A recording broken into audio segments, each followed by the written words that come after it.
I wish to thank the President of the Republic of Slovenia for the statement and request protocol to escort His Excellency. The Assembly will now hear an address by His Excellency Mr. William Samoei Ruto, President and Commander-in-Chief of the Defense Forces of the Republic of Kenya. I request protocol to escort His Excellency.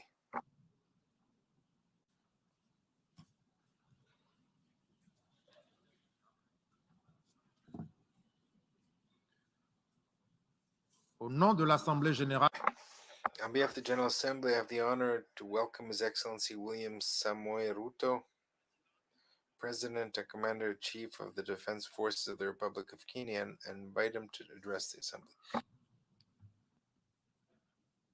Mr. President of this 77th session of the UN General Assembly, Your Excellency Saba Korosi, Secretary General of the United Nations, Your Excellency Antonio Guterres, Excellencies, distinguished delegates, I am grateful for the immense privilege to join Your Excellencies in this distinguished assembly, a privilege made possible by peaceful, democratic transition following free and fair elections in Kenya on the 9th of August, 2022. Elections that not only stand as testimony of the universal power of democracy, but also of the manifest ability of African peoples to invest in stronger nations and a secure future, robust institutions, effective constitutions, and the impartial administration of the rule of law guarantees the achievement of shared aspirations. This 77th session of the UN General Assembly comes at a unique moment when the entire world is struggling with multiple grave challenges that include regional conflicts, the COVID-19 pandemic, the triple planetary crisis, food insecurity, and the rising cost of living. I take this opportunity to congratulate you, Mr. President, on your election to preside over this session, and to express my confidence that your wealth of experience offers us significant assurance of your good leadership. Your motto, solutions through solidarity, sustainability, and science, succinctly captures with particular resonance the urgent imperatives of our time. I assure you of Kenya's firm support and cooperation during your tenure. I further take this opportunity to commend your predecessor, His Excellency Abdullah Shahid, for his bold steps in steering the United Nations community and for ensuring its business continuity under the unprecedented circumstances occasioned by multiple global threats, such as the COVID-19 pandemic. Excellencies, human well-being is under grave threat. The health of the planet requires urgent attention. The immense pressure exerted by conventional threats such as climate change, the global food crisis, terrorism, cybercrime, and armed conflict has been compounded by unprecedented, devastating disruptions due to COVID-19. I express my approval of the theme for this session, a watershed moment, transformative solutions to interlocking challenges. Because it boldly signals the window of opportunity we now have to escalate our engagement from firm consensus to decisive action. In many respects, the COVID-19 pandemic stripped us of many illusions and exposed stark justice and solidarity deficits in the face of existential crisis. It brought into sharp focus the global economy's two-lane highway, repressively patrolled by a rising tide of exclusionist nationalism, a specter that undermines prospects of collective action and significantly impairs the resolve of the international community to guarantee fundamental rights, including safety and dignity of the world's vulnerable majority.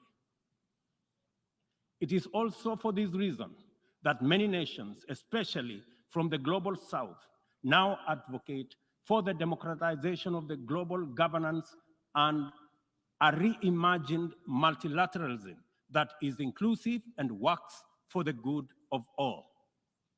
Kenya stands ready to work with other nations to achieve the Pan-Africanization of multilateralism and a more just and inclusive system of global governance. It is important to reflect on these matters as we do our best to get our people, enterprises, and industries back on their feet so that the engine of development can power our societies towards prosperity that actually leaves no one behind.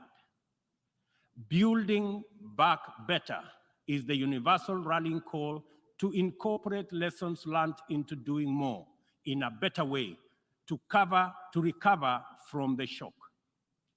I suggest that we have a golden opportunity to faithfully adhere to this motto by augmenting it in word and in deed with an additional B, building back better from the bottom. Building back better from the bottom upwards is essentially about including the marginalized to working majority in the economic mainstream. The bottom millions relentlessly wage their daily battle for survival in a crowded arena characterized by scarcity of opportunity and generally precarious existence. The ingenuity, optimism, resilience, and energy in this ever-bustling bottom is sometimes called hustling. Invisibly to policymakers and beyond the reach of many public services, these hustlers take nothing for granted, surviving overwhelming odds and frequently succeeding greatly. In the words of Abraham Lincoln, things may come to those who wait, but only things left behind by those who hustle. It is time to bolster the resilience of our nations, to mainstream these millions through deliberate strategies and efforts for economic inclusion by building back better from the bottom up. The interlocking challenges of conflicts, triple planetary crisis, and the global food crisis have impeded our momentum and obstructed our focus on achieving fundamental transformations towards sustainable development. In the Horn of Africa region, severe drought and disruption of supply chains due to the COVID-19 pandemic, as well as the Russia-Ukraine conflict, have left us food insecure, and consequently, we have been constrained to repurpose our strategies to prioritize drought and famine relief, insulating education and disruption, and improving social protection and healthcare systems to secure the well-being of our people. Many countries now bear witness to the unsettling phenomena of rivers, canals, and water reservoirs that are drying up on account of drought and heat waves occasioned by climate change. Kenya is no exception. The northern arid and semi-arid rangelands of our country have been gravely impacted by drought, whose severity has not been seen or experienced in 40 years.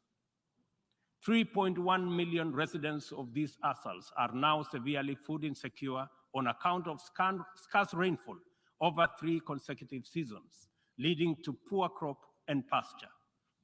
This unprecedented confluence of intensely adverse events has exacerbated water scarcity and starvation, worsened by rising food prices, thus complicating Kenya's roadmap towards delivering good quality of life to our citizens and hindering the progress to achieving SDG number 6 and SDG number 2. Severe drought has affected not only the Horn of Africa and the Sahel regions, but continues to devastate many others, including Asia, Europe, and the Americas. If for no other reason, the fact that we all are in this together must strengthen the case for concerted efforts across continents. With this in mind, I call on member states and all relevant stakeholders to demonstrate strong political will and showcase effective cooperation by supporting the most affected countries financially, as well as through sharing land restoration and climate change adaptation technologies. It is through collaboration to expand inclusion that we can attain a new paradigm in multilateralism. The latest report of the Intergovernmental Panel on Climate Change reminds us that we cannot afford to waste another moment debating the merits of doing something vis-à-vis doing nothing. It will soon be too late to reverse the course of events, and then even the best possible interventions will not suffice. As leaders, every day is an opportunity to expedite our efforts to confront the triple planetary crisis. It will be recalled that during the Stockholm Plus 50 meeting, which Kenya had the honor of co-hosting with Sweden, there was consensus from states on the need to act urgently in addressing environmental impacts. Given this agreement, it is deeply concerning that little progress has been made in respect of the needful actions. It is time to collectively contemplate urgent measures needed to implement high-priority actions required to contain ongoing disruptions as we deliberate on long-term implementation approaches to be undertaken. I fully agree with the Secretary General's memorable statement that, and I quote, "We have a rendezvous with a climate disaster," end of quote. I add that we must not be taken by surprise. If indeed forewarned is forearmed, this is our opportunity to mobilize with tremendous urgency and take action at once. Excellencies, the agricultural sector has an important part to play in reducing the severity of climate change. A number of practices have a bearing, positive or negative, on various dimensions of the environment. Investing in modern agricultural technology is therefore one important avenue towards tackling prevailing environmental changes. Kenya is responding through substantial investment in climate-resilient agriculture. At the core of our 10-year strategy for agricultural sector growth and transformation are 9 flagships. They include the registration of farmers to direct incentives, improving farmer practice through customized extension services, monitoring of emergency food reserve stocks using digital food balance sheet, and the use of early warning systems to monitor food supplies and market prices. Agriculture remains the bedrock of the development of many nations and will thus continue to hold the key to the creation of equitable and sustainable growth for our people. No country, large or small, has ever attained significant growth without modernizing its agricultural sector. And as we rededicate ourselves to these targets, we must, in the immediate term, find answers to the severe deficit in the availability, flow, and accessibility of fertilizer to our farmers worldwide. I couldn't agree more with Secretary General Guterres on his warning right here yesterday that, and I quote, "Without action now, the global fertilizer shortage will quickly move into a global food shortage," end of quote. We are encouraged to note that education, health, agriculture, and numerous other public services have become increasingly reliant on digital access. The world needs greater investment in the development of ICT infrastructure accompanied with policies that support innovation and increased acquisition and deployment of technology. In so doing, we should be driven by the conviction that these measures offer a viable shortcut to poverty reduction and the promotion of inclusive development. I call for stronger global partnerships to enhance ICT infrastructure in developing countries and bridge the yawning digital divide between the global south and the rest of the world. Excellencies, this 77th session of the Assembly follows the commemoration of the 50th anniversary of the United Nations Environmental Programme, UNEP, at 50, as well as Stockholm plus 50, and the 4th United Nations Ocean Conference in Lisbon. Outcomes of these conferences demanded real commitment to address global environmental concerns as a matter of urgency and for a just transition to sustainable economies that work for all people. The March 2022 landmark resolution of the 5th United Nations Environmental Assembly in Nairobi to end plastic pollution is a decisive signal to the world that the world is prepared and motivated to act on this menace. Kenya is committed to work closely with other nations to pursue legally binding instruments aimed at bringing an end to plastic pollution.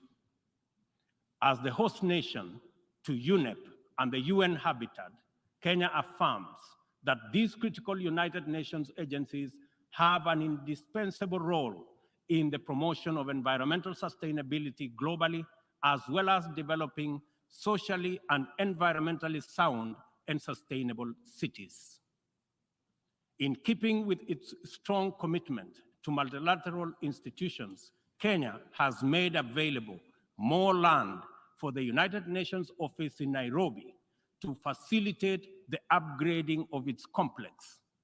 I take this opportunity to call on member states to complement this contribution through enhanced financing to adequately modernize the UN facilities in Nairobi. Kenya remains a strong advocate for making the sustainable use of oceans and blue economy resources a development priority, holding the firm belief that significantly increased investment in this essential sector can end hunger, can also reduce poverty, create jobs, and spur economic growth. I urge the Secretary General to continue calling attention to the urgent need to develop this vital sector.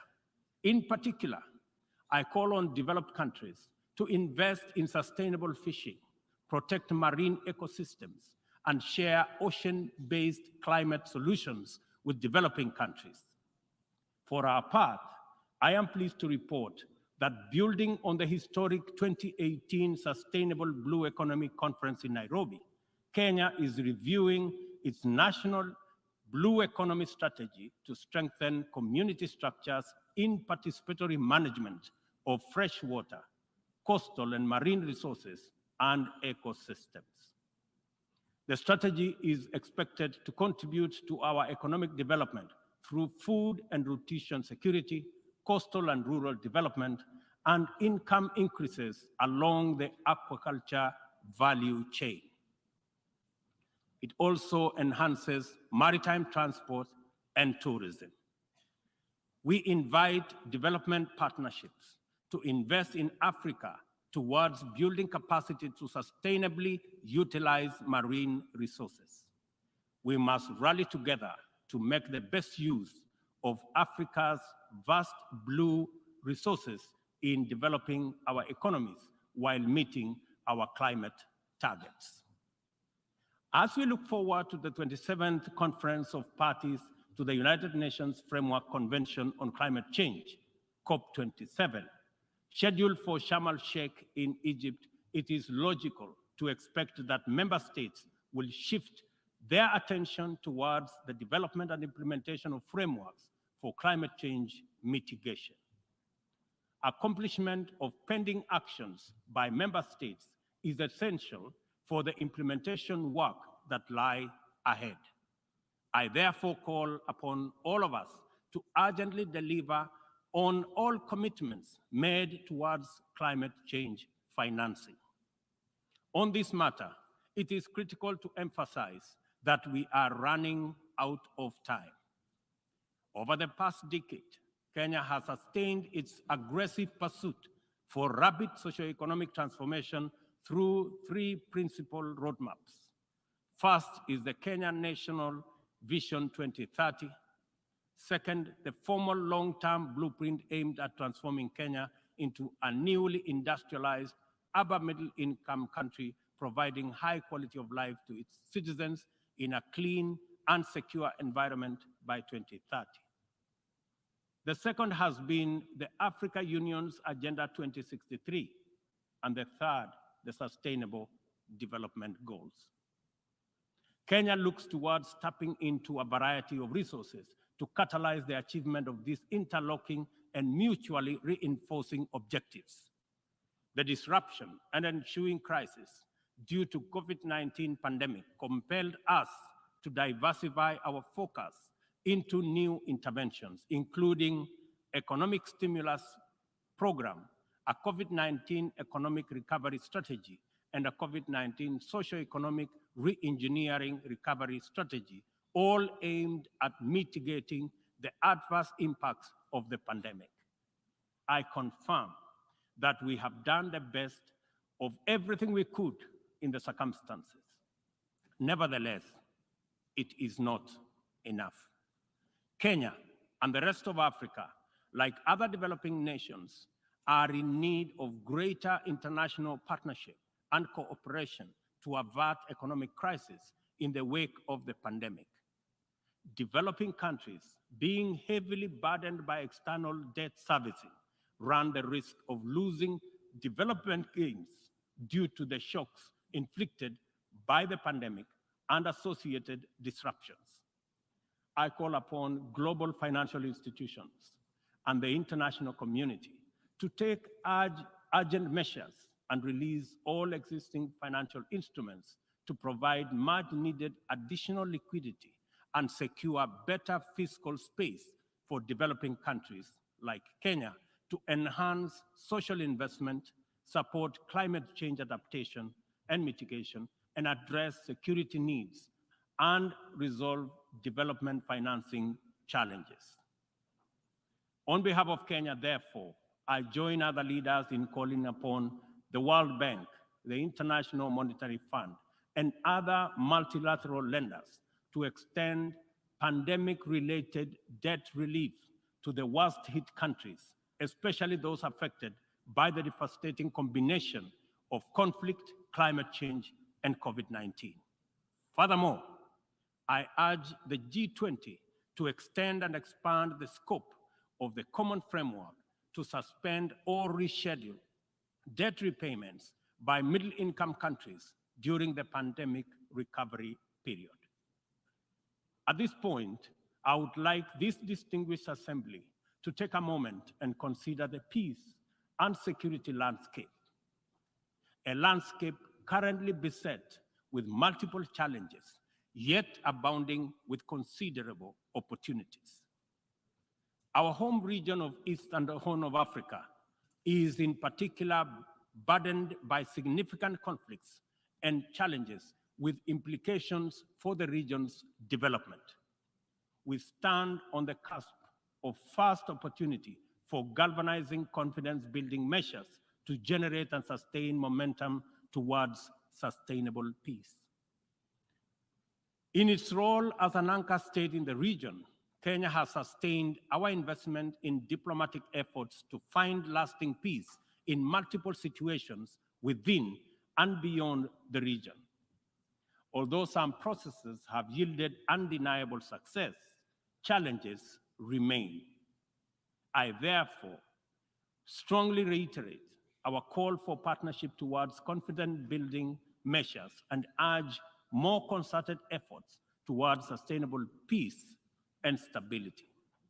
Kenya is currently serving in the United Nations Security Council. I am proud to confirm that our engagement over the last 2 years has prioritized regional peace and security, countering terrorism and violent extremism, peace support operations, climate and security as critical contributions to the collective efforts to build a safer, more prosperous, and peaceful world.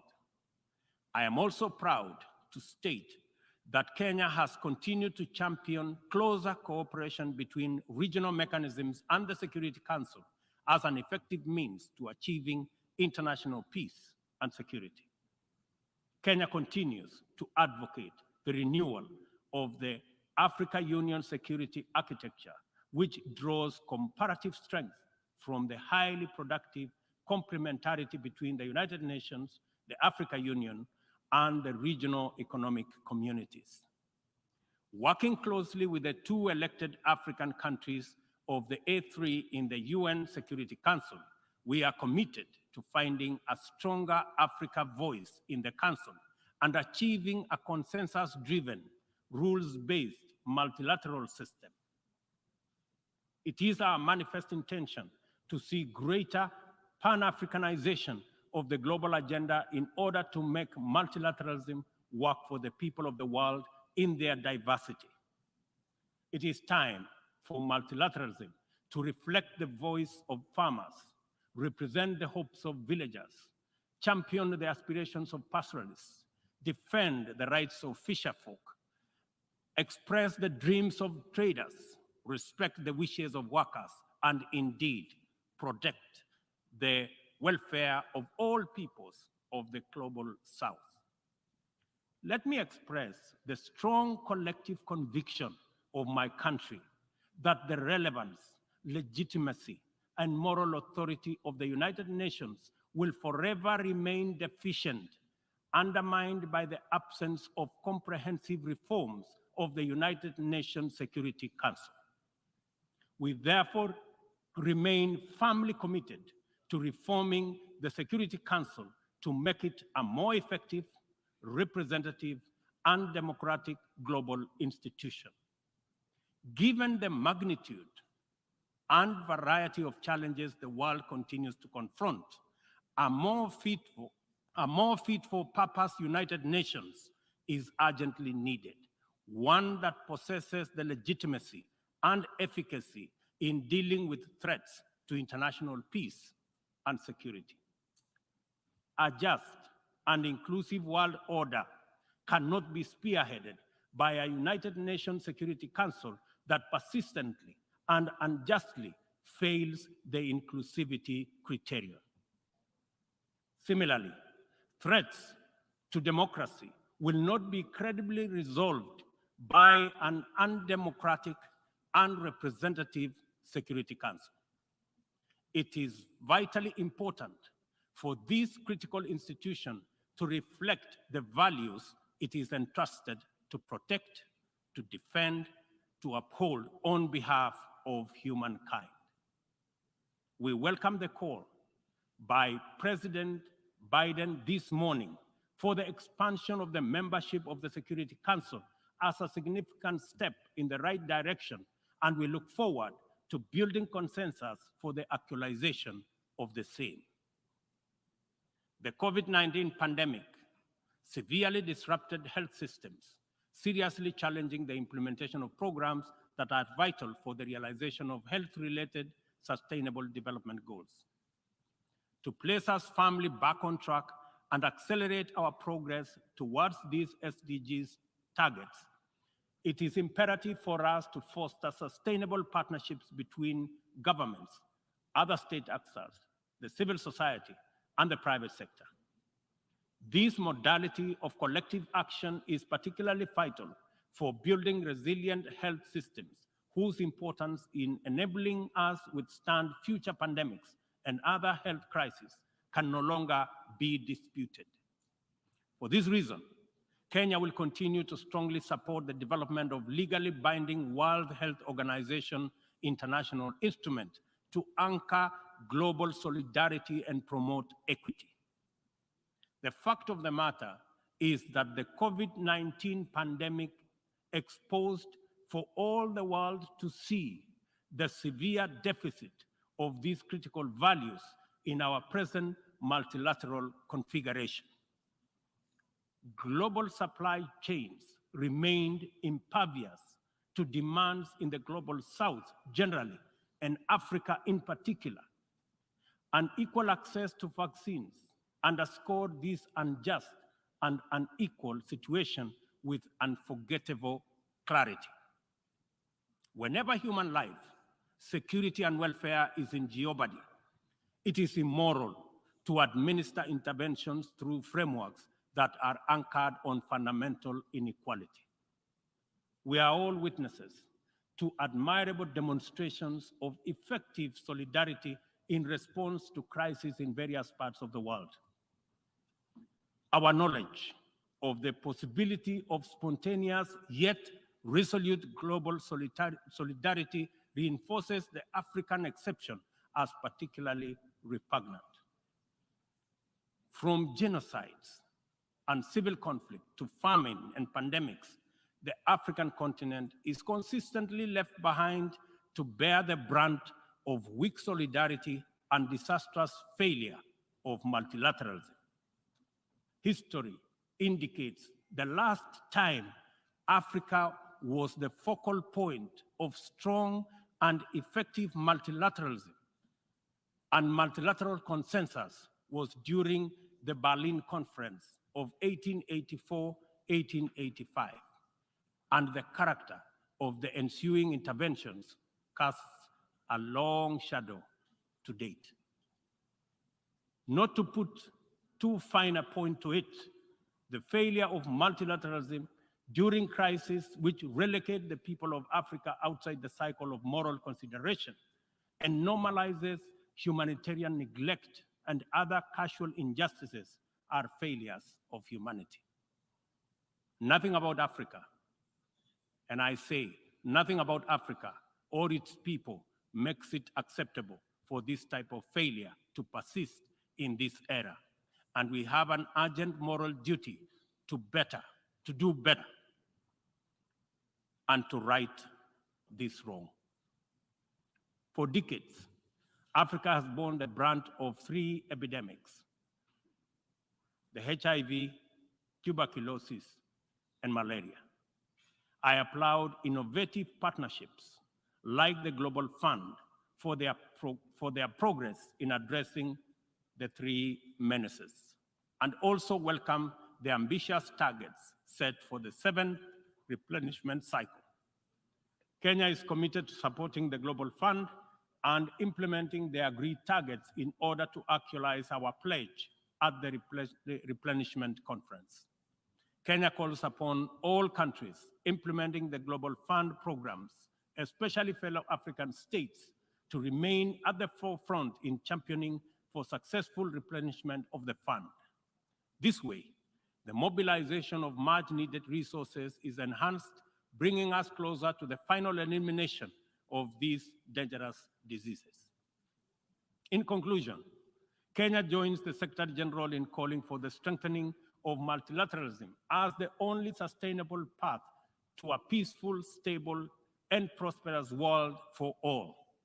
This is the imperative of our time and the call of this moment. It is time to work on the trust deficit with stronger conviction that none of us is really safe until all of us are safe. The theme of the 77th session, and I quote, "a watershed moment, transformative solutions to interlocking challenges," end of quote, demands that we recognize the crises we must confront are interlinked in a complicated way.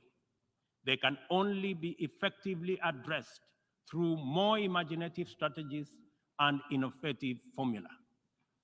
A population of 8 billion people in a densely networked world increasingly looks up to the multilateral system as the anchor for their individual aspirations directly and indirectly through robust national frameworks. Increasingly, therefore, the United Nations system is expected to be responsive to these needs, and for the proceedings in this forum, in a forum like this, to speak to ordinary people in far-flung reaches of our incredibly diverse globe. It is impossible to address all their individual needs directly, but it is possible to respond to all of them by speaking with conviction to the universal values of equality, inclusion, justice, solidarity, and collective action, and by making sure that all our interventions effectively reflect them with clarity.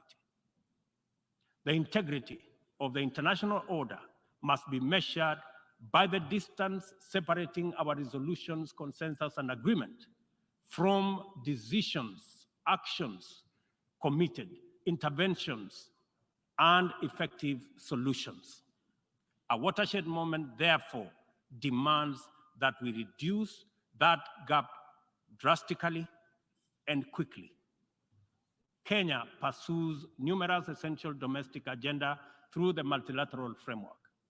We are heavily invested in the strength, effectiveness, and eventual success of all interventions formulated by the United Nations.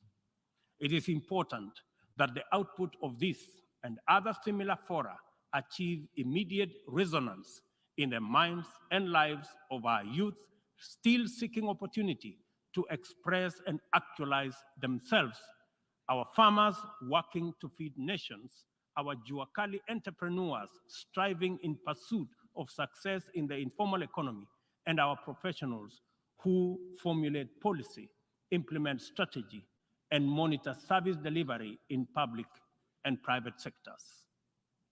Africa places immense value in the international community and the tremendous possibilities it can unlock through inclusive, sustainable, and effective action to transform the lives of our people and establish lasting peace, security, and shared prosperity.